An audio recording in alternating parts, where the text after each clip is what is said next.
Great, we'll go ahead and get started. So welcome everybody to Ideas on Tap presented by the Museum of Natural and Cultural History. I'm Robin, and I'd like to start this evening by recognizing that the museum and the University of Oregon are located on Kalapuya Ilihi, the traditional indigenous homelands of the Kalapuya people. Following treaties between 1851 and 1855, Kalapuya people were disposed of their indigenous homelands by the United States government and forcibly removed to the coast reservations in Western Oregon. Today, Kalapuya descendants are primarily citizens of the Confederated Tribes of the Grand Ronde and the Confederated Tribes of the Siletz Indians. They continue to make important contributions to their communities, to the museum and the university, to Oregon, and to the world. We express our respect to the many more tribes who have ancestral connections to this territory, as well as all other displaced indigenous people who call Oregon home. To everyone joining us this evening, welcome. Although we're not together in person, we still want to hear your questions and comments. During this evening's program, you can use the Q&A and chat features on Zoom and comments on Facebook to reflect on the talk or add your thoughts, to engage with other viewers, and to ask questions of our speaker. We'll be collecting your questions across both platforms and get to as many as we can at the end. During the talk, we'll post a link to a brief survey in the comments on both Zoom and Facebook. Please consider taking a moment to fill it out, even if you've done it before. Your feedback will help us improve future programs, and you'll be entered to win a $25 gift card to Viking Braggot Company, where the museum hosted Ideas on Tap before the pandemic. If you enjoyed tonight's program, we are asking you to please consider making a secure, tax-deductible donation of $5 to $10 at the website listed on the screen to help make the museum programs like this one accessible to all. That's giving.uoregon.edu/MNCH-gift. Your donation directly supports the museum's educational programming, bringing science and culture adventures to Oregonians of every age and in every corner of the state. Thank you. Before we get started, I have a few new museum programs I'd like to share with you. Be sure to come in for a visit to see the museum's newest bilingual exhibit, Photo Arc, a traveling exhibit by National Geographic. You'll come face to face with some of the world's most charismatic animals through stunning photography by Joel Satori. The museum is open Wednesday through Sunday, 10 a.m. to 5 p.m. and until 8 p.m. on Thursdays. Photo Arc is on display through May 29th, so don't miss it. Our in-person talks return to the museum this spring with a new lineup of programs on Thursday evenings.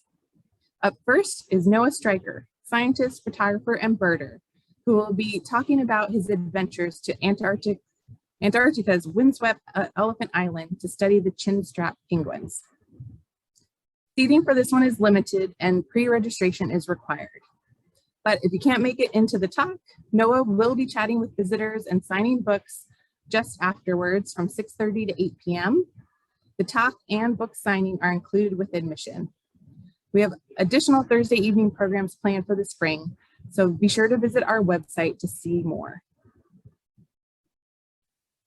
On the third Saturday of April and May, we are partnering with the Emerald chapter of the Native Plant Society of Oregon to offer tours in and around the museum's Glen Starland Native Plant Courtyard.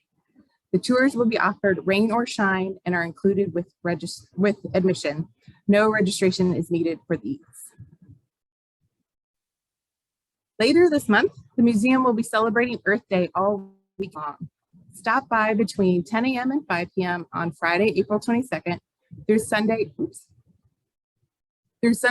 24th to enjoy hands-on bilingual English-Spanish activities that celebrate our home planet. You can learn more about this and our other upcoming programs by visiting our website, mnch.uoregon.edu. And finally, we have one last Ideas on Tap before we take a break for the summer. Next month, we'll explore how the power of story can help us reckon with our past and shape our future. Join Kimberly Johnson, author of This Is My America, and Vice Provost in the Division of Undergraduate Education and Student Success at U of O, for a discussion on literary activism and expanding silenced voices. We hope to see you then.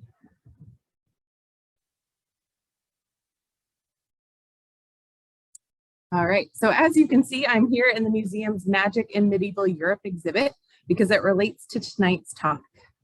It is my pleasure to introduce Professor Lindsay Hinkle. Lindsay is a career instructor in the chemistry in the Clark Honors College at the University of Oregon. As both a chemist and an educator, Lindsay strives to help students understand chemical principles, including why we need chemicals to survive and that not all chemicals should be feared, and how to evaluate, interpret, and communicate data. Lindsay joins us this evening to talk about poison elixirs, well-meaning chemists, and how science helps ensure good intentions don't have dire consequences. Welcome, Lindsay. Thank you. I'm going to go ahead and try and get my screen all set up. I tell my students I feel like a pilot. I have so many gadgets and gizmos over here to get situated. My control panel. So let me share my screen with you and then make sure I have you on the right spot. Okay. So tonight I wanted to share with you a little bit about the story of Elixir Sulfanilamide, which is one of the events that we spend a lot of time thinking about and talking through in my course that I'm teaching this term over in the Honors College. So you'll get kind of a peek into my classroom tonight at one of the topics that we look at. Before I do jump into that material though, I do want to make sure that everything's working. There we go. I do want to give a little bit of a content warning and a little bit of a trigger warning for those of you who are joining me tonight. I will be talking about poisons. I also will be talking about death and dying, and specifically the death and dying of children. So if those are sensitive topics for you, I will not feel bad if you need to bow out of this conversation or do something else to protect yourself, that's fine. And I will also be talking about animal studies. So I just want to give you a little bit of a heads up about some of the things that I'll be discussing before I get too far in. The other thing that I want to share with you is that this is a really complicated topic and a really complicated story. It's very multifaceted and we could look at this from a bunch of different angles, but I'm a scientist, so I'm going to look at things through the scientific lens tonight, which means that I'm really going to focus on the scientific method and the way that as a scientist, I evaluate data, or the way that I make conclusions kind of when I'm faced with a problem or a question. So as we get into the events of this tragedy, we'll take a minute to kind of think about where this falls in the scientific method and why we can make the conclusions that we're making, okay? So the main character of our story this evening is this molecule here, sulfanilamide. And this molecule was first kind of came about for use in medicine in the 1936, kind of mid-1930s. It falls in the class of sulfa drugs. So if you've heard of sulfa-based antibiotics, this is one of those kinds of medications, mostly because of this functional group here on the end, which is a sulfonamide. So that functional group, that cluster of atoms, is the reason why it's classified as a sulfa drug. This drug was a wonder antibiotic at the time. And it worked in a new way compared to other antibiotics. It actually prohibits the replication of bacteria in your body. So instead of killing the bacteria, it just slows them down a little bit so that your body can catch up and clear the infection. This was new, and it actually later on leads to the development of chemotherapy kinds of treatments because they use the same type of mechanism, their idea, slowing something down as a treatment for cancer. So this drug came in two main forms, a powder and a tablet. And these two forms were really widely used. They were easy to use because you could pack it in a little like paper packet. You could put it into a tin and kind of carry it around. So from that standpoint, it was really convenient. But the main use of this medication was to treat strep throat. And if you have little children, then you know that strep throat is something that they probably get once or twice maybe in their lifetime. And you might also know that giving a small child a pill is maybe less than ideal. I'm trying to get a 2-year-old to swallow a pill in order to treat their infection might be a little bit more challenging. So the drug companies at the time were hearing that there might be a really big need for this medication to come in a liquid form because it would be easier for people to take. And we know it treats so many different bacterial infections. Wouldn't that be great to have an easy way to treat all of these things? So that's where this company, S.E. Massengill, which is based out of Bristol, Tennessee at the time, they were hearing from their sales reps essentially that we need to make a solution. We need to find a way to take this solid sulfanilamide and dissolve it in some other liquid. That's what we want to do. We want to make this solution. And their head chemist, who was also a pharmacist, decided, we'll try it. Let's see what we can do. Mixed it with water. Doesn't work. The sulfanilamide comes out of the water as a solid kind of sitting in the bottom of the bottle, all right? Alcohol, we'll try ethanol, maybe that will work. That doesn't work either. But eventually he finds that a really good solvent for this, or a really good liquid that can dissolve this solid, is diethylene glycol. And I'm showing you the structure kind of here in the bottom of my slide. And sulfanilamide, very soluble. We can add a lot of it to a relatively small amount of this diethylene glycol. We can sell it. This will be great. So I'm showing you 2 bottles over here on the side of what becomes known as Elixir Sulfanilamide. And I should take a minute to tell you that this particular company, S.E. Massengill, kind of advertised themselves as using chemists to prepare their formulations because that was going to make these high quality medications. Okay, so we have chemists here. The chemists are mixing these things together. We're testing them for quality. Isn't this amazing, right? So people kind of had a certain trust with this particular company because they thought everything would be safe and pure and reliable. So this elixir that they make, so this medication they call Elixir Sulfanilamide, and they go on to formulate it. It works really well. They start to manufacture it. And the first batch of it gets sent out early September of 1937. So September 4th, 1937. At the time, this elixir contained, or what we knew was in the elixir, they had diethylene glycol as the solvent, sulfanilamide, and then we wanted it to taste good because we wanted people to not, have as enjoyable of an experience as you can taking these medications. So there was a little bit of raspberry flavoring, there was a little bit of licorice flavoring, and maybe some sugar in there as well to kind of make this taste a little bit better. So everything seems okay. They tasted, they did do a little quality test for this medication at S.E. Massengill. They tasted it. It tastes okay, looks good. It's a little viscous, so it's a little thick, but other than that, everything seems to be okay. But then, unfortunately, what starts to happen is they start to get reports of children passing away after taking this elixir. So the first child who's reported to die from Elixir sulfanilamide ingestion is Bobby Sumner. He was 2, and he passed away after taking less than 3 tablespoons of this medication for strep throat.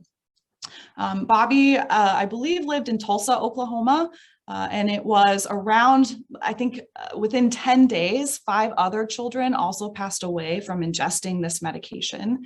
And they all were exhibiting very similar signs and symptoms. So first, they were very nauseous. Then their parents reported that they had an increase in their urine output, which eventually stopped. So they eventually stopped producing urine at all. And then they started exhibiting some other symptoms that were consistent with kidney failure. So the physicians that were looking at these children and the autopsies that were conducted started to kind of indicate there was some kind of toxic response happening in the body after ingesting this particular liquid. Okay. On October 9th, a telegraph was sent to the editor-in-chief of the Journal of the American Medical Association. And this kind of seems a little weird, maybe, to be sending a letter to the editor-in-chief of a scientific journal. But the editor-in-chief was really a renowned physician who people thought maybe he could help with this problem. Maybe he knew what was going on. So eventually, people started to share more information with him about what was happening.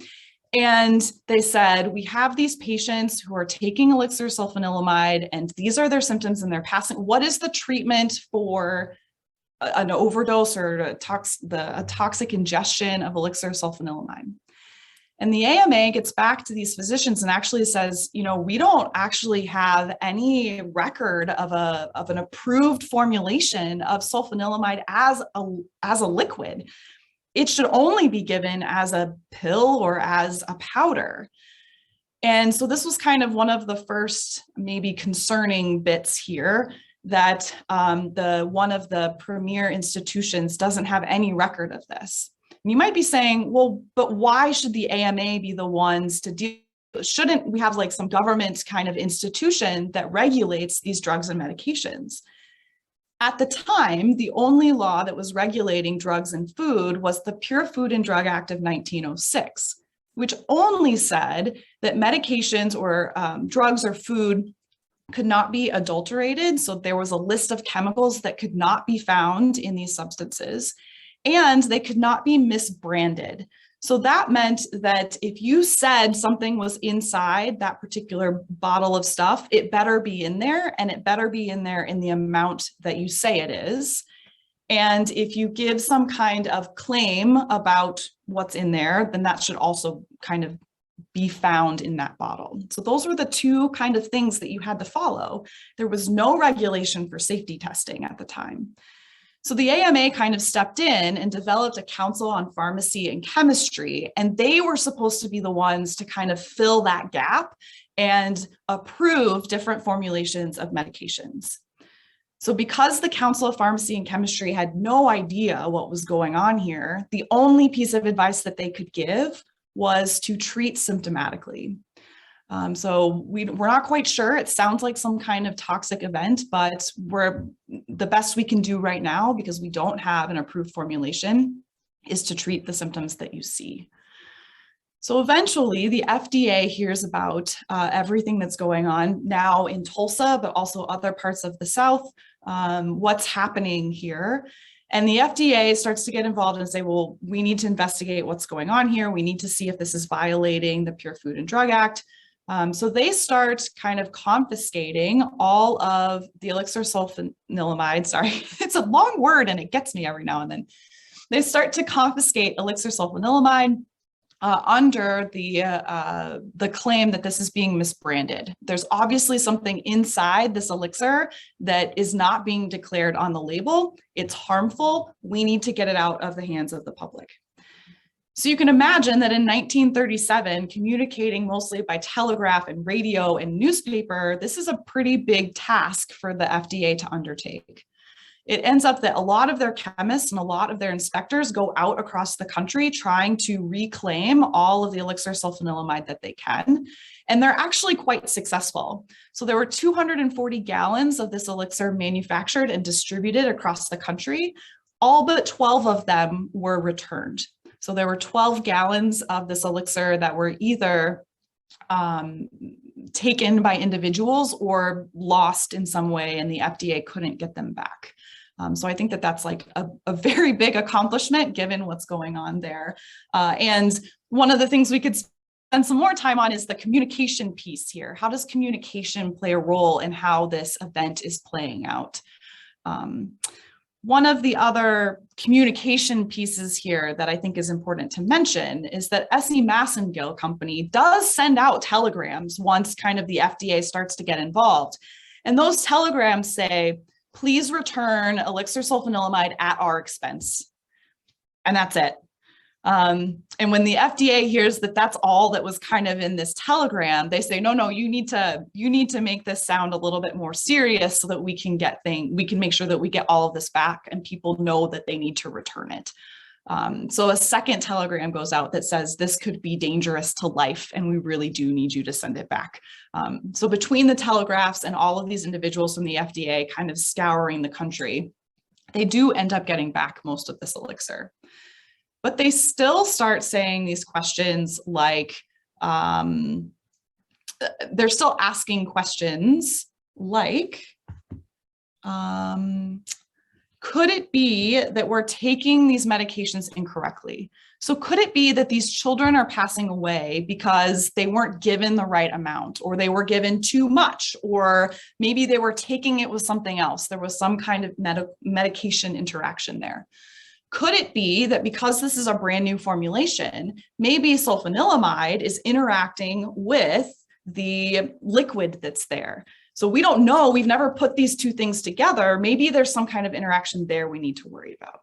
Could it be the solvent on its own? Maybe there's something else inside this elixir that we need to think about. So there's some other impurity that maybe wasn't there when they made it in Bristol, Tennessee, but when they manufactured it in Kansas, now there's something else that's entered into this bottle.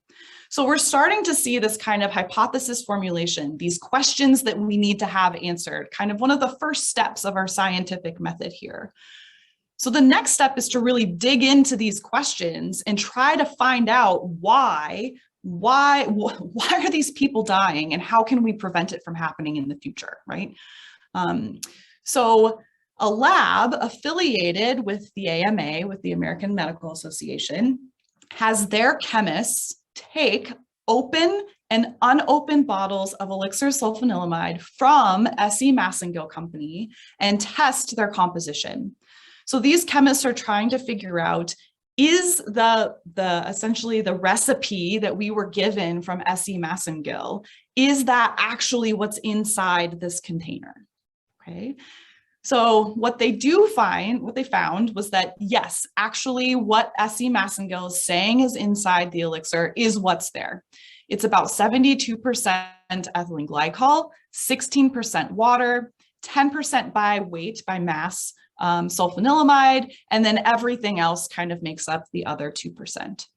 So in a way, this is good because it's telling us that there's no lead, arsenic, mercury, there's nothing like that, some heavy metal toxin that's inside this medication that could also be causing these signs and symptoms.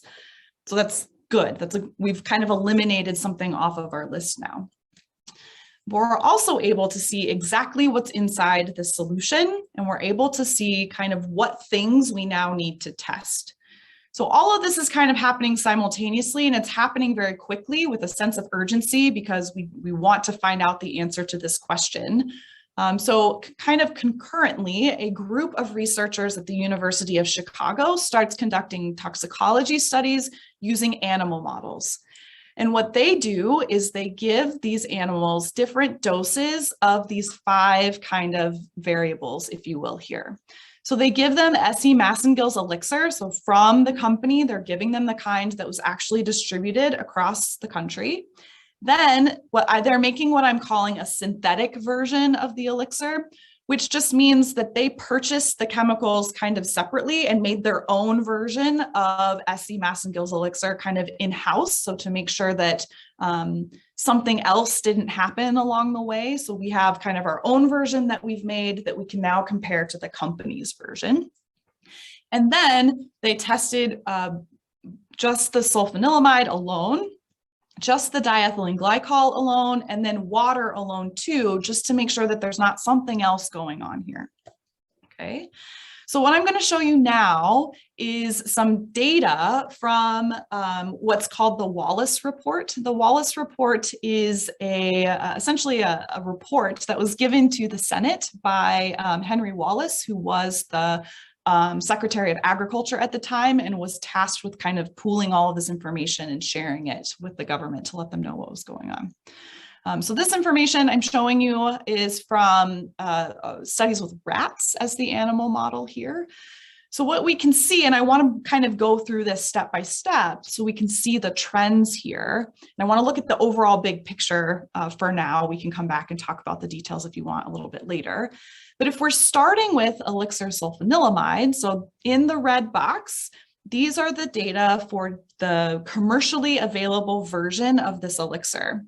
And what we see is that as we increase the dose, so this cc here, that is a cubic centimeter. It's the same as a milliliter, if you're familiar with that unit.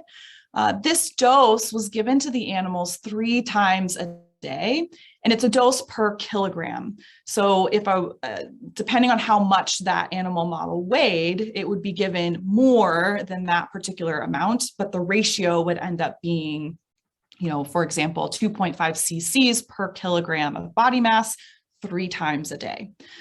So if we look over at this column kind of towards the very end, you can see the percentage of subjects that die from exposure to Elixir Sulfanilamide. And what we notice is that as we increase the amount that these rats were given, we also see an increase in the likelihood that they die from exposure to this particular substance. We can also see that this occurs more quickly with those higher doses. So it's taking fewer doses to reach that lethal dose in this case. Okay. If we look at the synthetic elixir, there aren't as many data points here. We can discuss why that is a little bit later. But if we start kind of at the same 2.6 cc dose where we started to see the first kind of complete death of all of the subjects, if we start there, 2 cc's of the synthetic elixir, we see the same kind of thing happening. We see that all of these rats die after their exposure to the synthetic elixir. Okay, so we're seeing the same kind of effect between the commercially available and the synthetic or lab created version of this elixir. The bottom of this table are the 2 kind of things that resulted in nothing really affecting the animal models. We have sulfanilamide itself. So sulfanilamide was given to the animals in doses of 0.25 grams per kilogram or 1 gram. And these doses, you'll notice that the unit has changed a little bit because now I'm talking about giving these animals a solid dose. So they're switching back to giving these animals the powder or the tablet form of this medication. And it looks like they can give this dose in this form for a significant period of time and nothing kind of happens to them. So it doesn't look like the sulfanilamide is the thing that's responsible for the death of these individuals. It also doesn't look like water is causing anything funny going on. So it's not the experiment itself. Our control is working. We don't see anything happening there. But if we jump up to the top of the table, diethylene glycol, the solvent, the main component that this solid was dissolved in, shows the same trend that we see with the elixir, starting maybe even earlier at a smaller dose. So we have an increasing dose here being given to the rats at 3 times dose per kilogram 3 times a day. There we go. And then we see the same kind of trend over here. As we increase the amount of diethylene glycol that these rats were exposed to, we see the likelihood of them dying increases to essentially 100% at a dose of about 2 milliliters per kilogram. So all of this data, I want to consider all of this data when I'm trying to figure out what could be the cause of the events that we're seeing here. What could be the reason why these children were experiencing the things that they were? And it's looking like anything that contains diethylene glycol is the culprit. So diethylene glycol alone, the elixir from S.E. Massengill, and the synthetic elixir all caused the death of these rats at certain doses, and they all contained diethylene glycol. It's not the sulfanilamide, it's not the water inside these elixirs, it must be the diethylene glycol that's causing a problem here.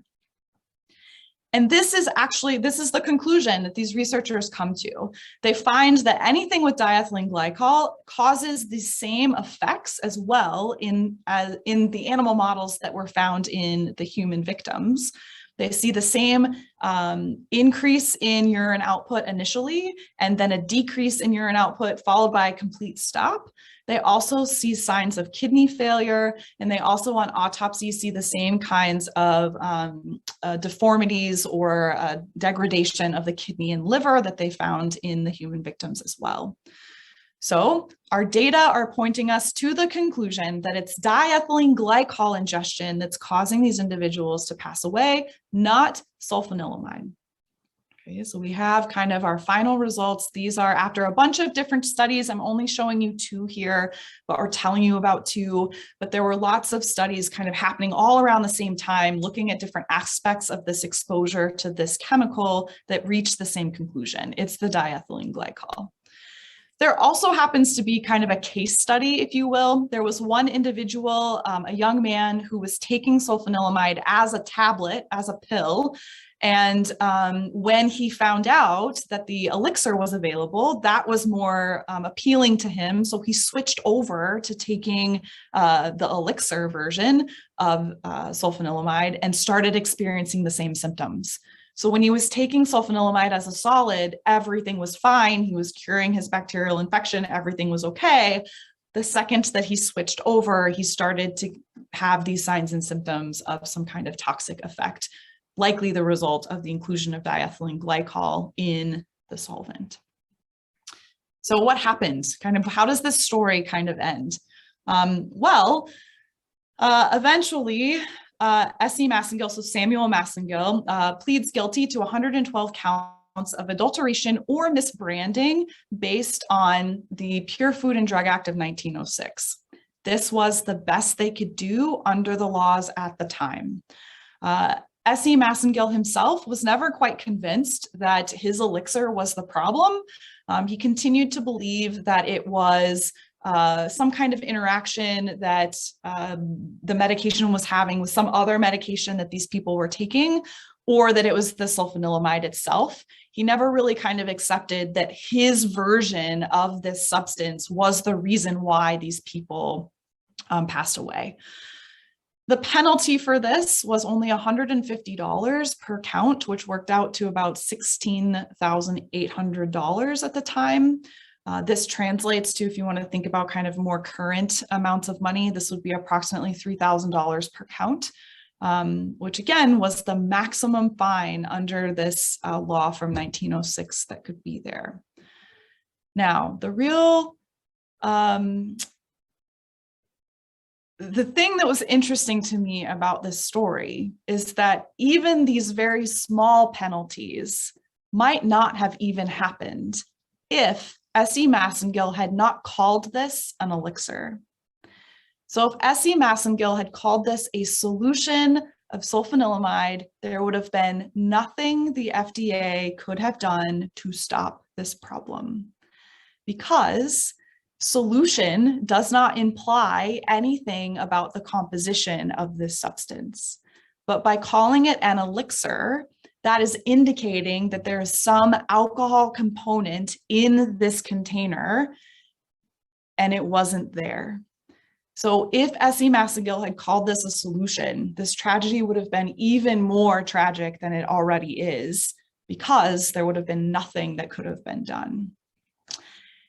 So this event actually led to, kind of was the final push. There had been some talk about how this Pure Food and Drug Act of 1906 wasn't sufficient. There wasn't enough kind of teeth behind this particular regulation. There wasn't enough that could or couldn't be done in certain situations. And this was kind of the tipping point that led to the passage of the Food, Drug, and Cosmetic Act of 1938. This law is actually one that we still operate under now, with lots of amendments and additions to it. But the basis of this legislation is still kind of what we use now. And the big thing for drugs going to market here was that we have to have the evidence, the data, that that medication is safe before it can be put on the market, before it can be sold, before humans can even touch it. So the data that we're looking for here is chemistry data. So we want to know, what is the molecule? How do I have to store it? But also, what does that molecule break down into whenever I ingest it? What kinds of things could it become? And can those things be problematic? So we really need to show, kind of from start to finish along this entire process, that there's nothing harmful going to happen here.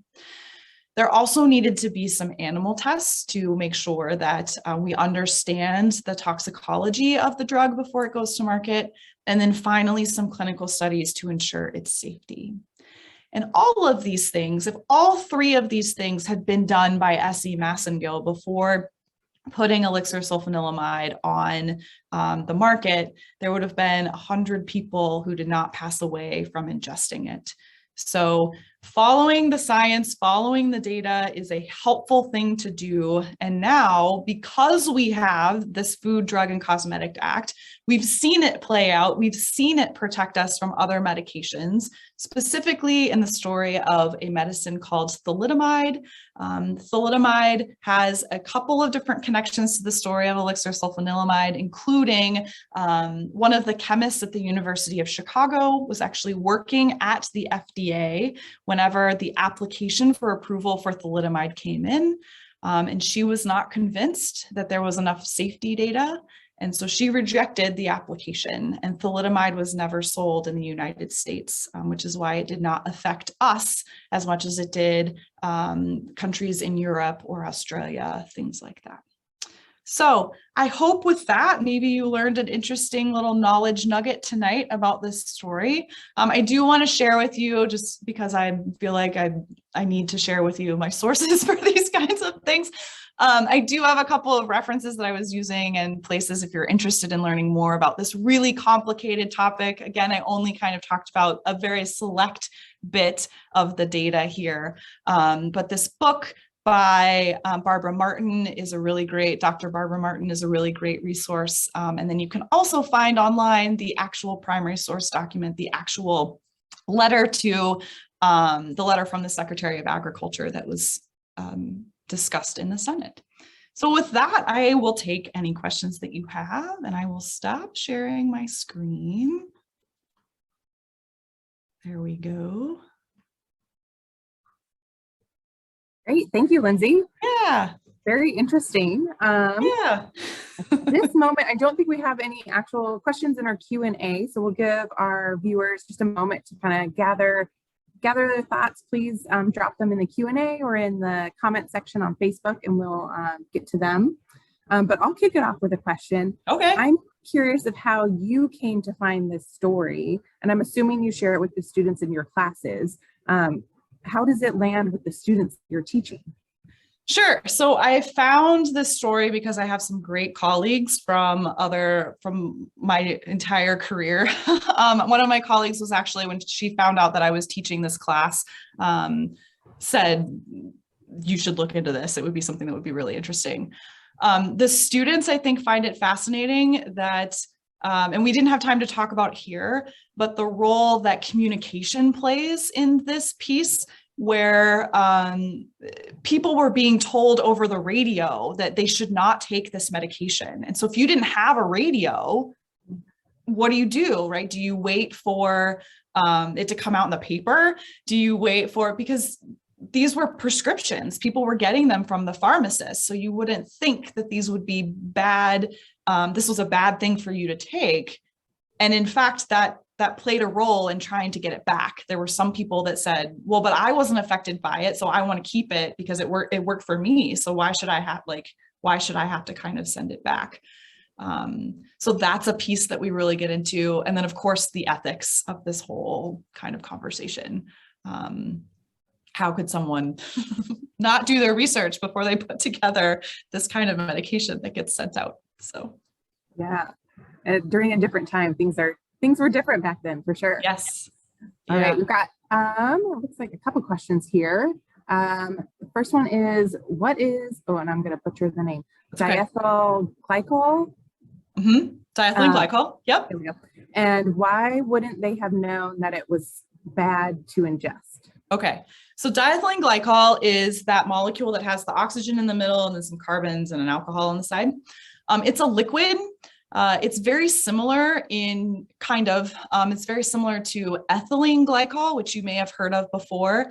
Ethylene glycol is actually the main component of antifreeze, so that you put into your car to keep it from freezing. And if you have pets, you know that you're not supposed to let them kind of get into ethylene glycol because it's also toxic to them, but it tastes sweet.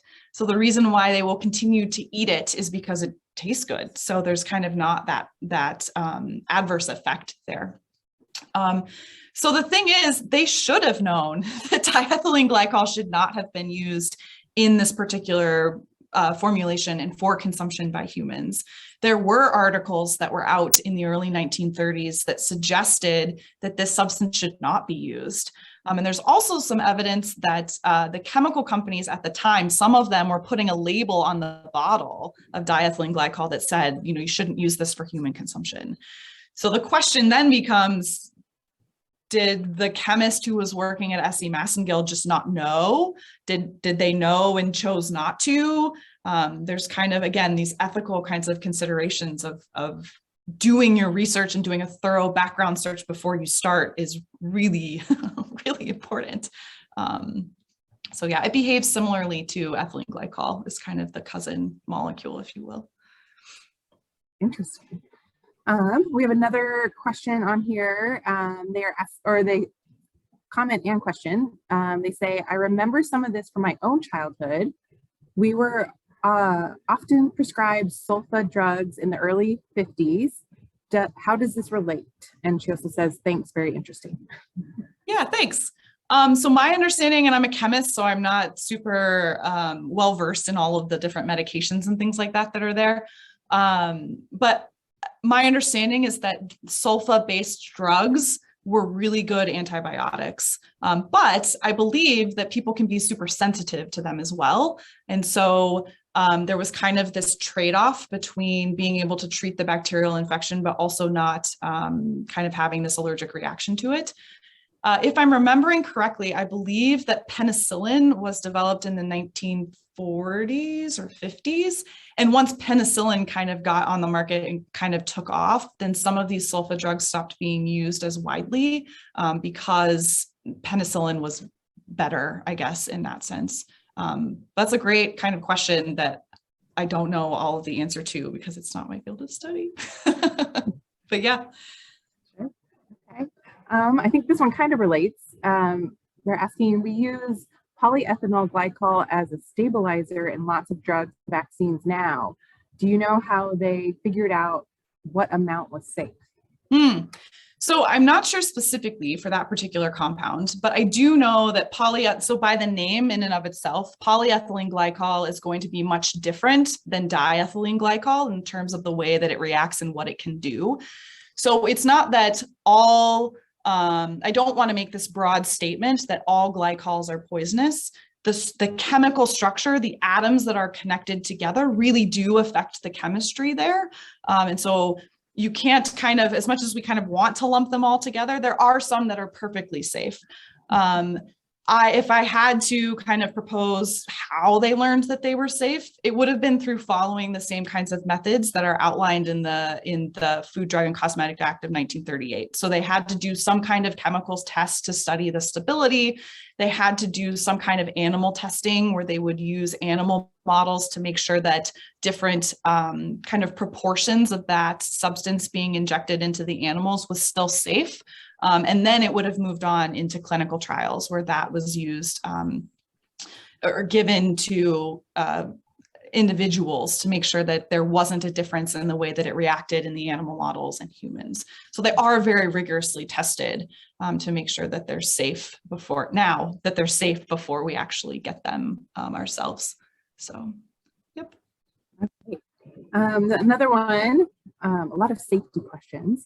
Was this the first time they had safety data on this class of molecules, glycols in general, ethanol glycols, etc.?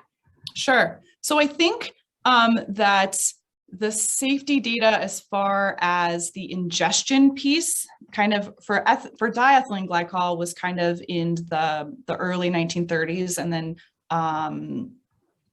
kind of more obviously after this happened, we learned a little bit more about it. Ethylene glycol, I believe that we knew at the time that that was not okay based on some of the previous studies that had been done. I'm not sure exactly the timing of them, but we did know at that particular time that ethylene glycol was not okay. The reason why, I guess I could tell you, the reason why they started looking into diethylene glycol was because It was similar in structure to glycerol or glycerin, which was a molecule that was used a lot in food and drug applications and known to be safe. So they started with diethylglycol because chemically it looked similar. It obviously doesn't behave the same way as far as in our bodies, but as a solvent, it seemed to kind of behave the same way. So that's why they picked it there. But yeah, we were still kind of learning about some of these things, and there wasn't a requirement at the time to test them before we started using them. So we kind of were happening upon the safety data kind of as someone chose to use it, which sounds awful, but that's kind of how it was. This next question kind of relates to the safety, but also you talked about how it was labeled, and that was a big reason why charges were actually able to be brought. So do you see any parallels between badly tested medicines like elixirs and homeopathic, naturopathic medicines, which avoid these regulations by not being labeled as medicine? Sure. Yeah. So there are some ways to kind of, you'll see like some of these homeopathic medications that will have this like in very fine print at the bottom, like not approved by the FDA. So that doesn't have to go through the same kind of testing there. The thing with homeopathic medications sometimes is we have to be really careful that what they're saying is in that substance is actually there in an amount that can do something, if that makes sense. So sometimes when you have these homeopathic remedies or medications, if you flip the box over on the back, there's usually something like a number, and then it says like CC or CX or something along those lines, which is telling you that that substance has been diluted that many times. So it's been diluted from its concentrated form 200 times. So that would be like pouring yourself a glass of Kool-Aid and then pouring it back into the jar, refilling it with water, pouring yourself a glass of Kool-Aid, pouring it back in and adding water and continuing to dilute it 200 times. So usually the reason why they may not work as well as you think they are is because there's not anything in it anymore. It's essentially like a sugar pill or water or something along those lines. So there, it's a slightly different kind of piece of this chemistry puzzle, why they are what they are. And this one, I think, comes in from Facebook. It's somewhat related. Can you comment on the safety and regulations for herbs and supplements? Yeah, so it's similar. So because my understanding, and again, I'm not a law scholar and I'm not a doctor, so I have a PhD, but I'm not a medical doctor. So I don't want to kind of step outside of my lane here and kind of give these descriptions of things that I'm not well versed on. But my understanding is that because if they're not sold as a drug or a medication, then my understanding is that they don't fall underneath that particular piece of legislation. I do believe that there have been some amendments to kind of address that loophole, if you will, but I'm not an expert in what those might be. So, but yeah, I guess that would be my answer. I'm not sure, but it's a great question. All right. Next one is, was SE Massengill as a company in the health product industry at the time? The person's asking, you might have said it, but she doesn't recall. Sure. So SE Massengill, yes, at the time was kind of a well-trusted, if you will, pharmaceutical company. They were making lots of other kinds of medications at the time. They actually were making a lot of sulfanilamide tablets. And because they were using these claims like, well, we have chemists who are formulating these things, so they're going to be super great and awesome. They're quality testing them, but what they don't tell you is that the quality testing was tasting it and making sure that it looked okay. Like that was their quality control, not necessarily testing them for safety.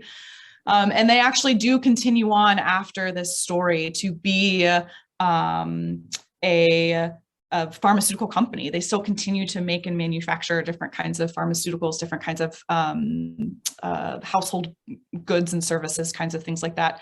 I will say that this was not their only problem, if I recall correctly. So they kind of lost a little bit of trust in for obvious reasons after this happened, but they were able to kind of hang on for a company for a while, I think.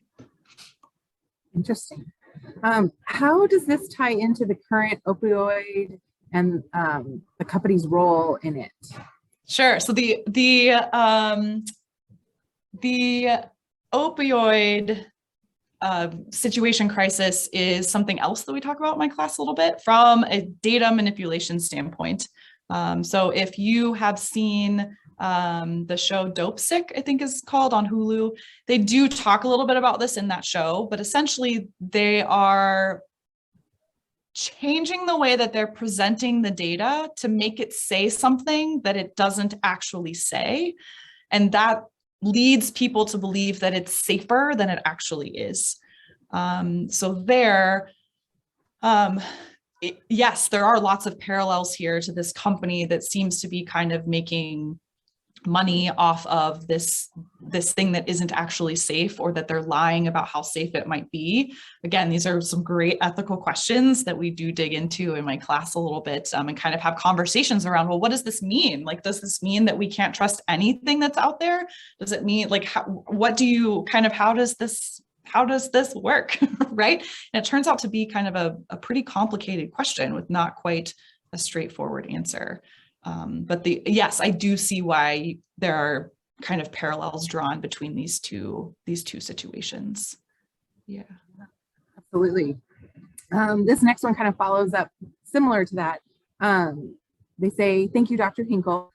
Do you think most students should be scientifically literate, even if their interests rest outside of the sciences?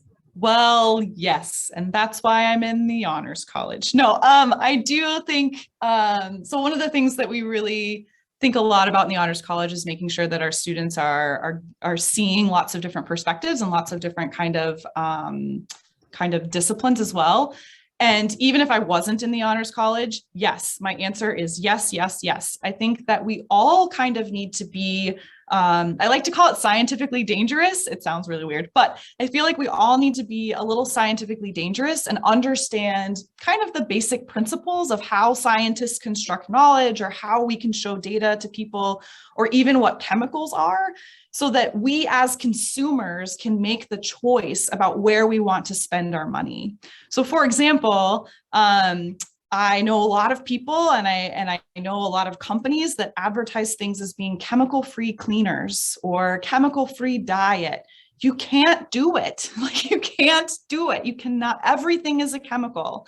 And we talk about this in my class. Everything is a poison. It just depends on how much of it you actually take. So kind of understanding that, like, oh, they're telling me that I shouldn't eat this because I can't pronounce the name of it. Well, what does the name of it tell me anything about the safety of that substance, right? So kind of just being aware, being a little bit more cognizant of what words people are using and what they actually mean can save you a couple bucks, because I'm pretty sure that that water bottle that has the GMO label on the side of it, one, there can't be any genetically modified organisms in water, but it's going to cost more than the bottle that doesn't have that butterfly on it. And so being able to kind of make that choice and say, I don't need to pay extra money for that, I'm going to spend my money over here, I think is kind of empowering to be able to have that ability to say, I'm going to choose where I send my money, and I'm not going to kind of, what we call it, trust but verify in my class. So trust what's there, but verify that what they're telling you is accurate, and kind of thinking about the way things are marketed to you with that kind of mindset. So yeah, no, I think everybody needs to know a little science, but I'm a little biased. So. I like that. That's helpful information for just everyday life. Yeah. Yeah. We've got a couple other questions here. Let's see. Oh, this person wants to know, what's the advantage of putting the active ingredient in a solution as opposed to just making a slurry of the powdered form? Sure. So if you're making kind of a slurry, so that means that you have kind of the solid is kind of floating in the liquid, if you will, kind of like if you had, I'm thinking about like sand at the beach, like if you put a little bit of sand in a bucket and swirl it around kind of thing. So I think there could be a couple of considerations, and these are not my medical considerations at all. It's just kind of based on my chemistry knowledge. if you're taking something as a solution, so it's dissolved, it's a little bit like pre-packaged, if you will. So when you ingest it, it might be more readily absorbed by your body. So it might take a little less time for that active ingredient to kind of start working. If it's in a slurry kind of thing like that, it's still technically more of a solid. And so it might not dissolve as quickly, or it might not react as fast because we're having to wait a second, if you will, for that substance to kind of get in the form that your body can kind of process it. Same, I think, is true for these reaction kinds of things. The way that you have the form of your chemical also matters in addition to its identity. So. I've got one more, and it's kind of a doozy, and I'm sure I'm going to mispronounce a bunch of this, but propylene glycol used in solar heating systems as an antifreeze and in cosmetics is considered non-toxic. Yet toxic ethanol glycol was promoted and used because it was less expensive. How does this reflect on the industry? So again, I think that you have to kind of balance a couple of different things here, right? So depending on the application that you're using these chemicals, we have to evaluate kind of the risk of being exposed to them. So if in your solar panel or the way that it's being cooled, that system is a closed loop, if you will, and there's no kind of like, you would have to like puncture part of the panel, or you would have to, I don't know, chew on it for a while. Like if there's not really an easy way for you to access that material there, then it's fine. Like that would be okay for it to be there because you're not actively going to be consuming it. Now, if you had your solar panel in a place where maybe animals are likely to chew on it, or it's likely to split open or something like that, then maybe the better choice is to use the non-toxic one, because you're still getting the same kind of chemical response, but you're lowering the hazard level a little bit there. You're decreasing the risk to the other animals in their maybe exposure to that substance. So it's not that we can't use these toxic chemicals, we just can't use them in the application that causes them to be dangerous, I guess. So there are lots of other uses for some of these compounds that we typically think of being like super dangerous, but they're perfectly safe in the application that we're using them in.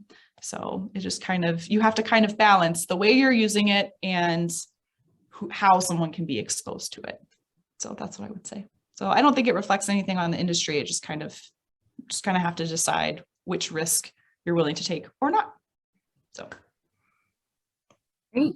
And we're just at about time right now.